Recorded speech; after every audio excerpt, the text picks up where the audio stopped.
Welcome to our channel. Today we how to set up Kraken security settings and withdrawal whitelists, full guide step by step clearly. To begin setting up your Kraken security settings, log in to your Kraken account. Once logged in, navigate to the security tab in your dashboard. In the security section, you will see several settings to enhance your account's safety. First, we recommend enabling two-factor authentication, or 2FA. To activate 2FA, select the option for two-factor authentication. Follow the prompts to choose your preferred method, either using an app or SMS. If you opt for an app, download a 2FA application such as Google Authenticator. Scan the QR code provided on the Kraken website with your app. Enter the verification code generated by the app to complete the setup. Now that 2FA is active, let's move on to withdrawal whitelists.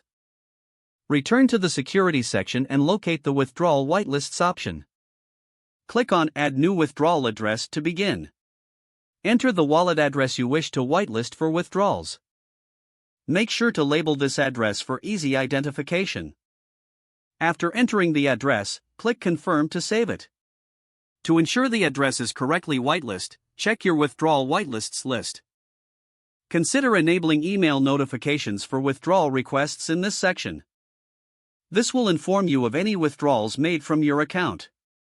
Next, review the security settings to see if you want to activate any additional features. Options like Account Lock, which temporarily disables your account, can enhance security.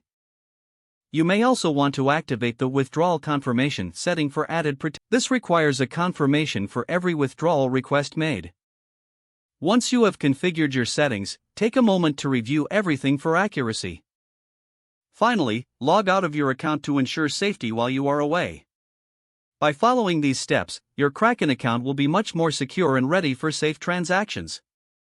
If the page does not load, refresh the browser or try again in a private or incognito window. Make sure you are using the correct email address, then retype it carefully to avoid small typos.